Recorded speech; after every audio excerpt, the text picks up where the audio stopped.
Consul General of the United States, Ms. Jewell, President Khuri, Dean Harvey, Dean Cheikh, distinguished guests, students, and colleagues. On behalf of the KIP is Power Project of the Olayan School of Business, it gives me great pleasure to welcome you to the 2017 KIP Conference on Discrimination and Sexual Harassment. Thank you for choosing to be engaged in what promises to be informative, multifaceted, and vibrant 2 days. We are honored to have you join the conversation on this very important and timely topic. Before I begin, first of all, I'd love to see so many faces this early in the morning. Thank you for joining. I know people were upset that it's starting at 8:45, but thank you for being here nonetheless. I would like to have President Khuri join us here at the podium to open the conference. Thank you. Good morning. I don't think this is early in the morning. I tried to reach agreement with the students to meet at 6 in the morning. They kept saying 6 p.m. Ladies and gentlemen, deans, honored guests, Consul General Evans, the Chebaro, representing the Minister of State for Women's Affairs, and advisor to Prime Minister Harvey on Women's Affairs, members of the KIP team, faculty, students, Dr. Karam, who's done a spectacular job, and students and staff of AUB. It's a great honor and privilege today to be able to welcome you to this KIP Multidisciplinary Conference at the Olayan School of Business at the American University of Beirut. Over the last couple of years, I've seen this project interact with a lot of AUB and community initiatives, helping to further mobilize progressive action in the area of gender and sexuality in Lebanon. And if you watch the presidential elections in some countries, boy, do we need this kind of initiative. This conference is a specific example of this, with a focus on discrimination and sexual harassment. We see on the agenda for the next 2 days a genuinely diverse lineup of speakers and formats, which is a great format for a multidisciplinary program to follow. We really want all views to be heard, but frankly, few words conjure in my mind a stronger sense of outrage and offense than the ones contained in the title of this conference: discrimination and sexual harassment. The idea that in this society, or in any society around the world in the 21st century, individuals should continue to be treated as inferior or less or different just because of the biology of their birth is self-evidently and empirically repulsive. Whether that means gender or gender identity, ethnic identity, or physical or mental disability or age, or anything that certain groups of individuals might use as a weapon to unfairly exclude others during their journey of life. And the idea that people should be subjected to the humiliating, dehumanizing objectification, boy, I hate that word, objectification, that is the staple, really, of sexual harassment, and that it should be dismissed as just locker talk in the election of the leader of the free world, or at least formerly the position for the leader of the free world, with all due respect. Again, just through an accident of birth, it's particularly contemptible. Growing up, I was raised by a strong feminist mother whose belief in the equality of women and men, if not the superiority of women, something she would get me in trouble when I would write my essays about that, I was all too happy to adopt myself. Nothing in my life so far, not medical or academic career, family, or marriage, has done anything but led me to further strengthen my faith in that concept and my knowledge of the bases behind it.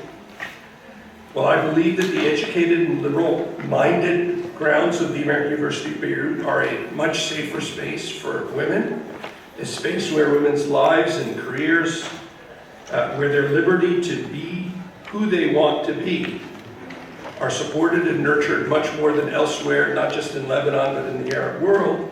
I'm fully aware that we ourselves still have a long way to go to achieve proper equality here. We should not be complacent. Let's start by asserting that no one on this campus should be made to feel unsafe by anyone else, and no one from this community should ever be the cause of that feeling of insecurity. Human beings are fundamentally insecure, but that should not be exacerbated by the actions of others. So let's not fall into the trap of blaming the victims, of basically saying that harassment is okay or part of the culture, or telling the potential victims that the onus is on them to be more cautious and conservative and more understanding of certain actions that are unacceptable. Let's also take the time to better understand the spectrum of gender and sex-based harassment and violence in an effort to recognize the variability in experiences and identities, including LGBTQ, as you heard very eloquently from Mashroor Leila and from other panels, masculinities, transgender, and other minority groups. It's our responsibility to be inclusive, to be role models, and to provide an environment where everybody can flourish and feel comfortable. Here at AUB, one of our institutional commitments has been and will continue to be to ensure a safe and non-discriminatory learning and working environment. And this is mandated both by our policy documents and by Title IX of the 1972 U.S. Education Amendments. Fundamentally, a gender equity law that prohibits discrimination on the basis of sex and gender in all U.S. federally funded educational programs and activities. Under President Obama, the imprimatur of Title IX broadened considerably beyond its initial intention, and the Obama administration took it ever more deeply into the area of sexual harassment, for which we applaud. But we therefore await with some trepidation to see where President Trump's administration intends to head in this vein. But we are enhanced, or our concern is enhanced by mitigation of fairly abhorrent language and explanation of it as quote-unquote locker room talk, which seems to imply a predatory and violent attitude towards respecting women and respecting their rights. I was in locker rooms both here in the United States for many years, from age 12 to age 22. I don't think I heard that language ever in a locker room. So we'll use everything within our powers to prevent sexual harassment. At the same time as doing that, we will continue to foster equality and equity for all. For the former, my preference is always to start, as many of you know, with education. But if necessary, we are certainly not shy about using corrective action. For the latter, anyone who does not believe that this is an equal opportunity campus will have the opportunity to be educated and indeed the obligation to be educated. They can begin perhaps by looking at the detailed findings and recommendations of the Task Force on the Lives and Careers of Women Faculty that we published and shared with the community, including our alumni, which was convened as the first task force in our administration, and which is the first step towards correcting some historic imbalances in a community that prides itself for being at the vanguard of women's empowerment, having admitted women to the university some 4 to 5 decades before the Ivy League colleges did. I also encourage them to look at the recent report on equity in Title IX. I met with that committee that was led by Dr. Brigitte Khuri, and that updated report with any last revisions will be available a week from today on our website. I believe both reports are illuminating, and occasionally they are quite bracing. We do have a way to go. However, what does reassure me about AUB, more perhaps than any of the outstanding institutions I've worked in, is that our students, our faculty, and our staff, men and women, are for the most part really not shy. They're not shy about speaking up when they feel threatened or disenfranchised or unfairly treated, and they can serve as role models for those who do feel that it's difficult for them to speak up in difficult circumstances. And when our community speaks up, they are given the opportunity to be heard without fear or prejudice. While I can't say that everyone speaks out, I can thank those that have, even when our opinions are non-coincident, to put it mildly, because they serve to encourage others who may have kept quiet because of fear and intimidation to come forward with their views and with their concerns. As the rector of this university, I believe that's the proper phrase for this role, I'm not saying these things out of a purely moral sense of duty.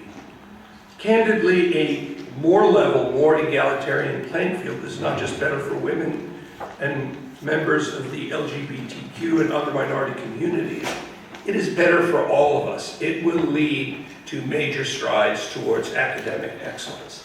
The freedom to speak and to express yourself coincides perfectly with our decision to convince the board to restore tenure to the university. Science and knowledge and truth are fearless. This conference is an important step towards that better aspirational place. And I wish you a very stimulating and inspiring series of talks, events, and discussions over 2 very exciting days. Thank you very much, and I congratulate the organizers on this wonderful symposium.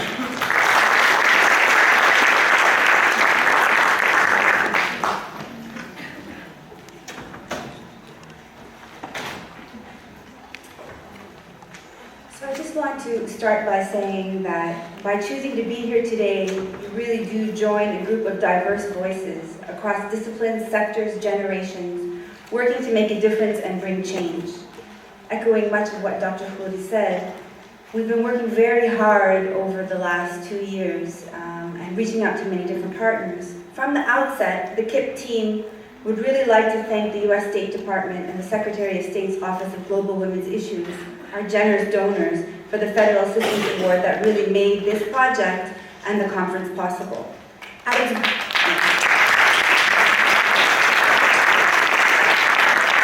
its broadest level, this project has been about building bridges with multiple stakeholders working on gender and sexuality in Lebanon at the broad level. Recognizing that there are activists, sorry, the slides are moving on their own and they shouldn't be. So let's stop the slides from moving, please. Recognizing that there are activists, researchers, NGOs, government offices. One second. Can we stop the slides from moving, please? Thank you. Recognizing that there are activists, researchers, NGOs, government offices, and a myriad of actors in civil society, private and public sector, who are committed to exploring and engaging in initiatives that promote equity and empowerment.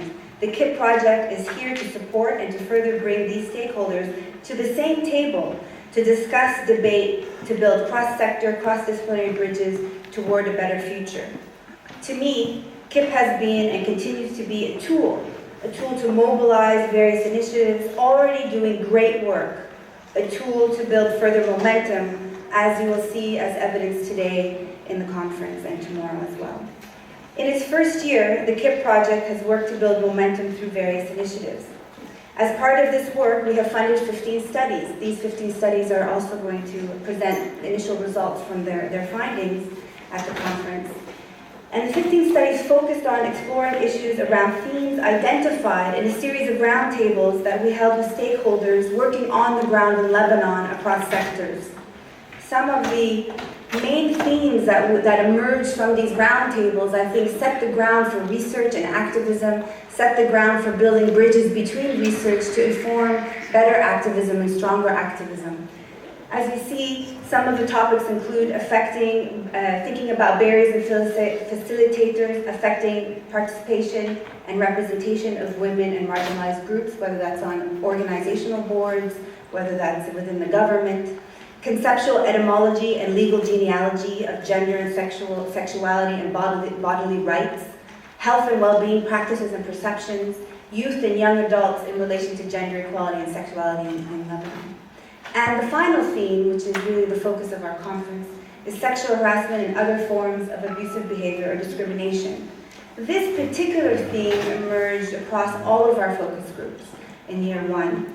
When we were focused on talking about education, we brought people from private and public sector right across the various sectors to think together about education and some of the challenges in education. sexual harassment emerged. When we talked about economic opportunity and participation, political participation, legal rights, health and well-being, this topic emerged. So discrimination generally and sexual harassment more specifically was a common theme embedded, the manifestation of patterns of behavior that result in exclusion and setback, the loss of resources, and the weakening of an inclusive community or workplace is an important theme that we are all gathered here today and tomorrow to reflect on further. Sexual harassment is a form of gender and identity discrimination and is a violation of human rights. It occurs in public spaces, offices, factories, plantations, farms, small and large enterprises. A lack of discourse around this, a lack of audible complaints, indeed silence around these important topics does not mean that harassment does not occur, does not mean that it's not relevant to our community or to our environments. It is most certainly experienced day in and day out. Most instances of workplace discrimination and harassment occur in one-on-one encounters, not necessarily visible to others around. Instances of sexual harassment result in extensive costs to the victim, the employers, and for the environment within which we live and work, within which we live with our children and raise our sons and daughters. As will be explored throughout the 2 days, we need cultural and governing mechanisms to better address the relevant issues and occurrences. This is the inspiration for our first plenary panel, the next session, bringing together government officials, internal security forces, legal experts, activists to reflect together on how we can better create a regulatory landscape around anti-sexual harassment within the Lebanese context. Today is an opportunity for many such discussions, as is tomorrow. Today, my friend, and tomorrow is also a celebration. It's a celebration of the many unsung heroes who work tirelessly to combat harassment and discrimination and work tirelessly in the plight of human rights and justice. Today is about recognizing the many who work to combat injustice across the country, region, and internationally. Over many sessions, you will hear and interact with individuals and groups, organizations, and entities committed to exploring and engaging in initiatives that promote equity empowerment around these issues. The impetus for this conference design, as you will see, is a focus on multidisciplinarity, interdisciplinarity, and transdisciplinarity, as my friend Nasser Yassin likes to use that word. It comes from the KIP's project key aim, from its inception as it was to support and further build bridges across these various disciplines and sectors. And it is in the spirit that we, at the Olayan School of Business, host you here today. Our hope is that through this gathering of minds and hearts, we can together further build positive change. And change can only come with a better understanding of the human realities of day-to-day experiences and individuals. Understanding the multiplicity and complexity of issues relating to discrimination and harassment must involve a holistic exploration of the human experience in context of space, place, and time. And this can only be elaborated through a multidisciplinary and multi-stakeholder dialogue that will allow us to combine our efforts and establish a common language through which we can better communicate and work together. Being better informed makes us better equipped to move further with greater impact. Before I end, I want to take a few moments to thank. I'd like to thank our local and Washington-based grants officers who really have been outstanding in supporting us. Ms. Maya Barhush and George Aldridge, who should be sitting here, but they're there. We want to thank you. Mr. Shane Straczynski and Nathan Anderson in Washington. Also, we'd like to sincerely thank someone who left the embassy recently, Ms. Eliane Frazan, a former local grant officer whose support and vision were inspirational to the initiation of this project. At AUB, there are many people who really help, but there are two in particular I would like to thank on behalf of the KIP team, Dean Nadia, Cheikh, and Dr. Fadlo, who really have been problem solving right from the beginning. There are many,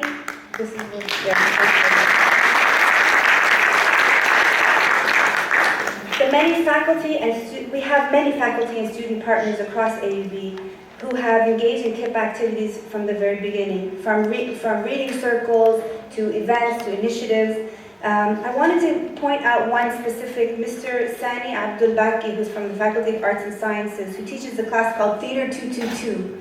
And what he did with his students in partnership with KIP was a series of performances across campus where we brought voices to feminists and other speeches.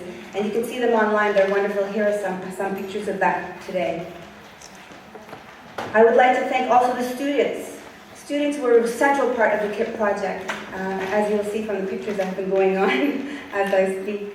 The 39 student volunteers from across all faculties of AUB for helping us prepare and staying engaged. The Title IX office for being our partner throughout. Finally, I would like to thank the generous support of the 24 KIP Advisory Board members, many of whom are here today, the 10 conference subcommittee members that come from NGOs and the private sector, Ms. Nadia Kuzi and her wonderful OSB logistics team, the AUB IT and communications teams, and gratefully to the fantastic, I consider them superheroes of the KIP team, Zainab Haidle, Heather Javed, Emir Ghanem, Tamar Sadiqan, without whom the KIP event would not be possible.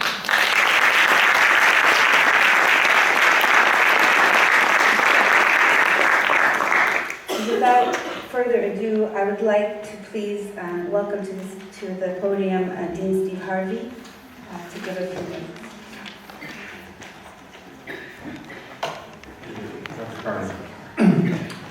Well, it's a privilege for me to be here today to welcome you to the Olayan School of Business and on behalf of the School of Business.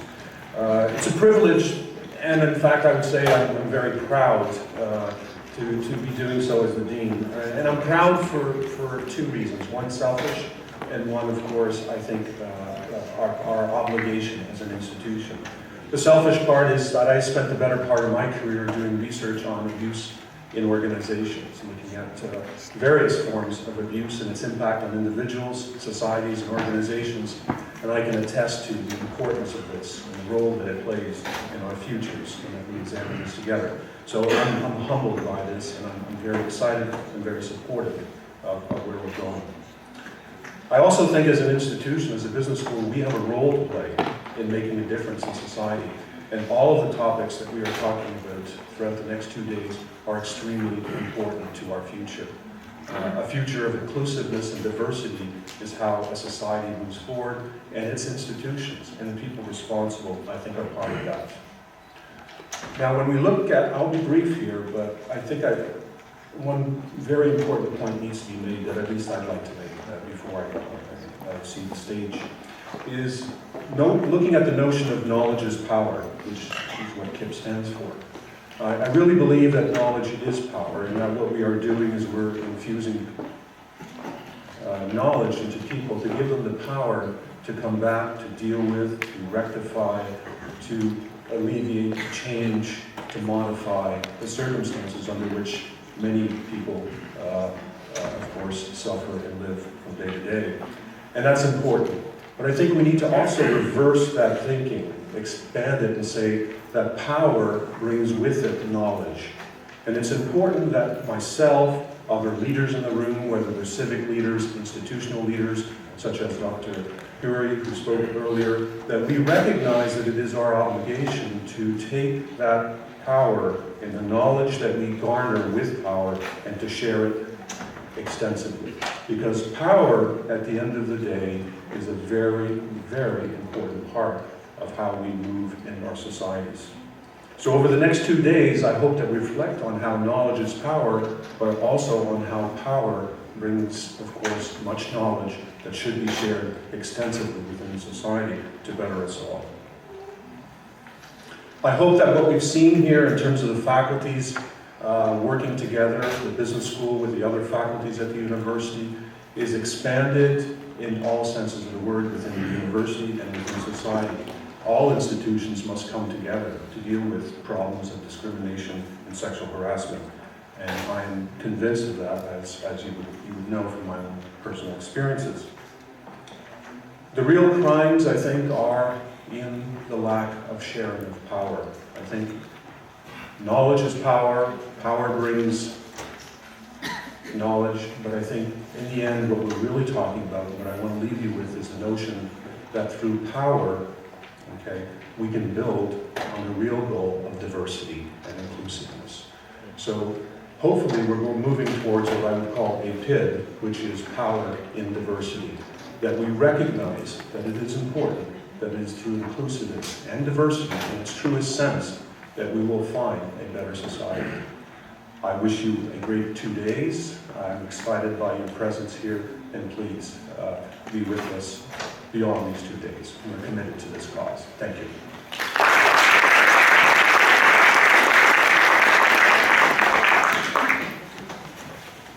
Thank you. I'd like to call to the stand Dean Cheikh.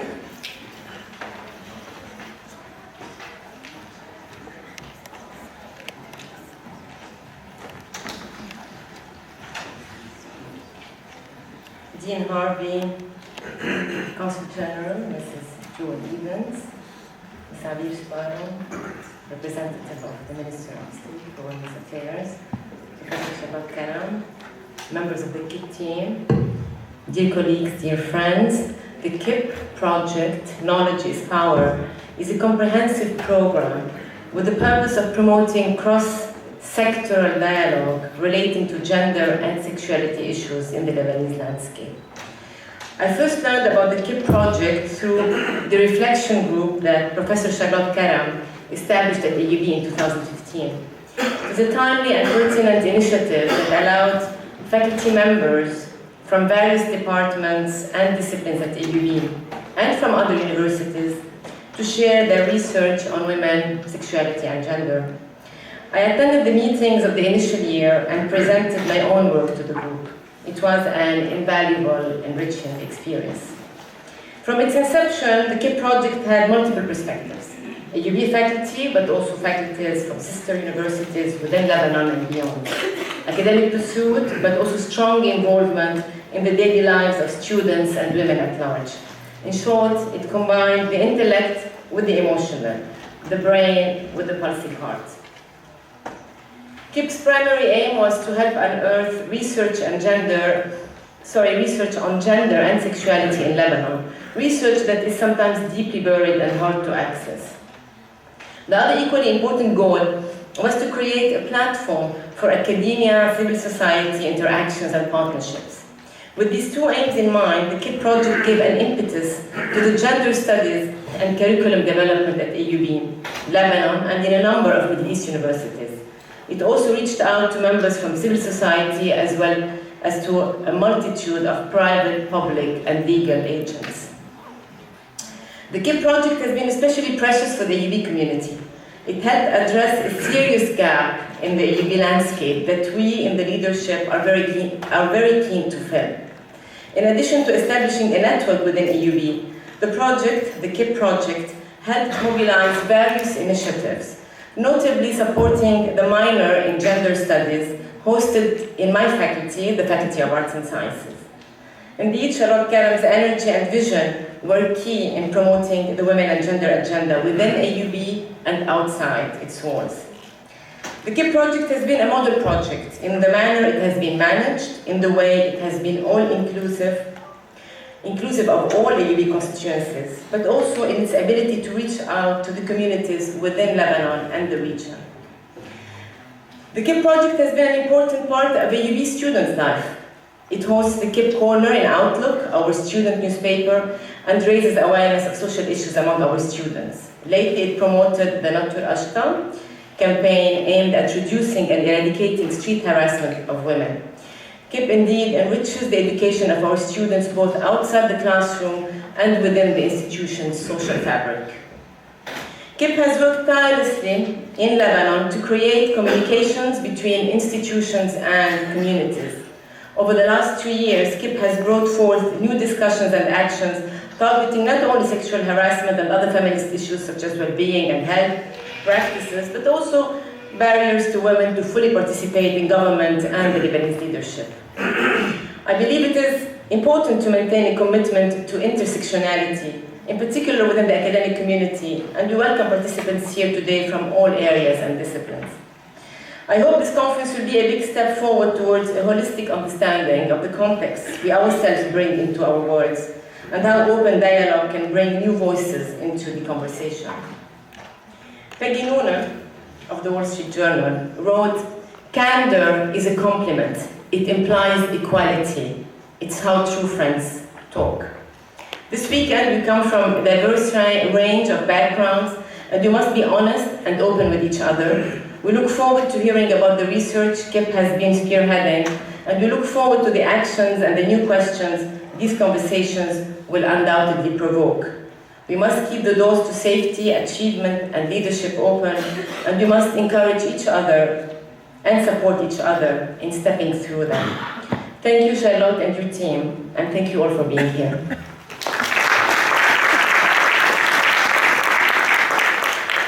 Thank you. I'd like to please call Consul General Ms. Jewell Evans to the podium.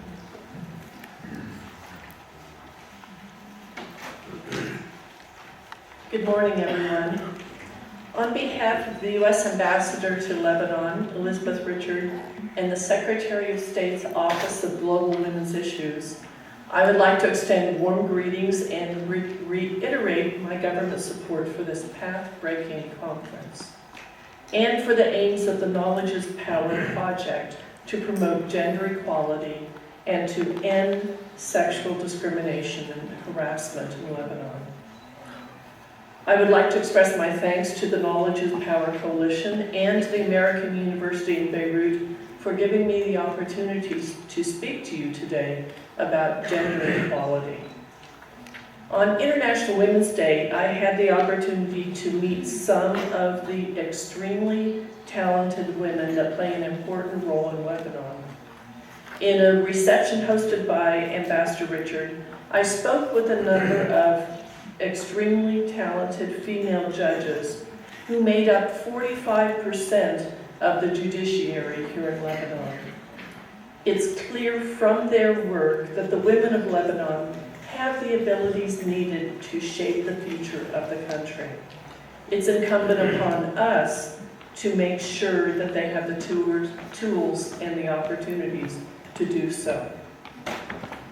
As KIP Project Director Dr. Charlotte Karam mentioned, the Secretary's Office of Global Women's Issues Full Participation Fund devoted over $332,000 to your university's efforts to enlist academia and civil society in a joint effort to guide policy on gender relations. Why is this important? Because at stake is a more just society for all Lebanese, women and men, boys and girls alike. Such a society is bound to be more prosperous, stable, and democratic. Ensuring that women and girls are empowered as equal citizens is the hallmark of successful societies. And I would like to retrace for you the career of one such successful woman, considered among the top 25 American women since World War II, to illustrate how important it is that women and girls be accorded equal rights and opportunities for the benefit of their countries. For decades, there was no more passionate and courageous journalist in America than Helen Thomas. At a time when women journalists were few in number and in prominence, this remarkable daughter of Lebanese immigrants, Mary and George Antonius, whose name was anglicized to Thomas, from Tripoli, was arguably the most gallant, contentious, and contrary print journalist of her era. Known for her fearless questioning and probing of people in power, for years Helen headed the White House press corps, and as a result, was given the honor to ask the first question of the president at his press conferences.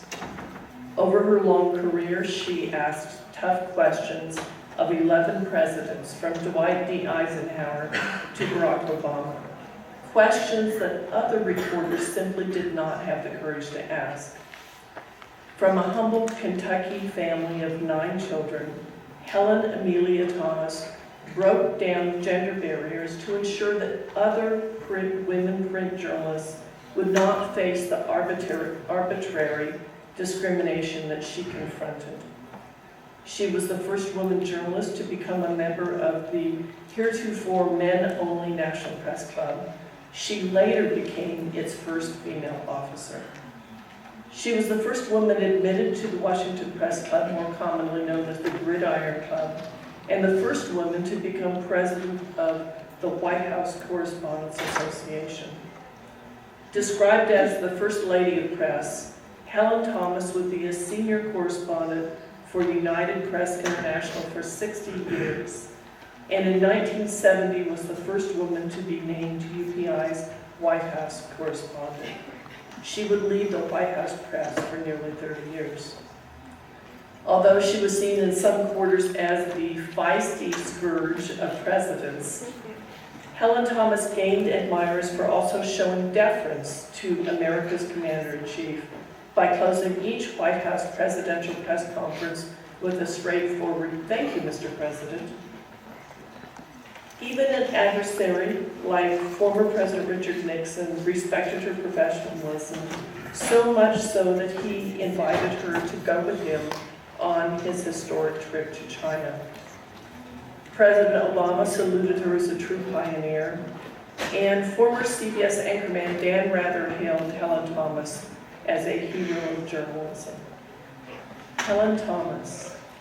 Her life speaks to what Knowledge is Power project intends to accomplish, helping Lebanon evolve into a country where there are no arbitrary barriers to any citizen, male or female, Christian or Muslim, urban or rural, being able to enjoy his or her rights to make the most of life. Arbitrary discriminations, especially those binding women and girls to inferior status, are not only wrong at the personal level, they are also harmful at the societal and national level because they prevent a country from benefiting from the talents, knowledge, creativity, and resolve of its women members.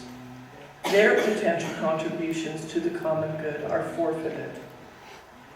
Conversely, countries prosper best when women are full partners in political and socioeconomic development. Gender equality and women's empowerment are critical to building resilient, democratic, stable societies. And as Ambassador Richard recently remarked, no country can succeed if half its population is not really empowered and half its population's talents are not being used. When women gain the same status as men, everyone benefits. Everyone benefits when women like Helen Thomas are afforded the same opportunities as men. Let me share a personal anecdote. Like many people, I have selected my own mother as a model guiding my own growth and beliefs. Born in 1917, she was constantly ahead of her times. Raised by a strong mother and grandmother, until she was a teenager, she believed that women were in charge of the world. Lucky enough to find a husband who shared her vision that men and women are created equal, my mother has followed her dreams all of her life, and at 99 years old is still living, still has an office. First as a teacher, then as a college professor, she broke many barriers in her career. When she married my father, she defied the rules requiring all married women to quit teaching school. When she was expecting her first child again, she refused to follow the regulations that said that pregnant women could not teach. She was the first family member in her generation to earn a master's degree and the only one to earn a PhD. She continued to teach university until her late 90s and has served as a model for hundreds of men and women teachers alike. My father, too, was a strong role model for me. When I was only 4 years old, he told me that I would be the first woman president in the United States. Although my interests lie elsewhere, his strong support allowed me to follow my dreams to be a diplomat. The lessons that I have taken from both of my parents are that men and women alike have the power within them to accomplish great things as long as they have the hope and belief in their abilities. It is incumbent upon us as leaders in society to give the next generation the support needed to accomplish their goals. In closing, I ask that you reflect on Helen Thomas and the others I have mentioned to strengthen your own conviction and resolve to create a Lebanon where women and girls are full and equal partners, both loved and respected. Thank you very much.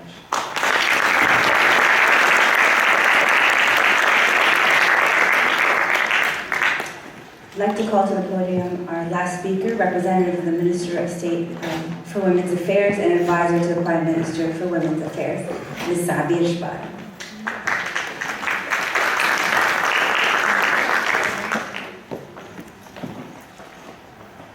Good morning, ladies and gentlemen.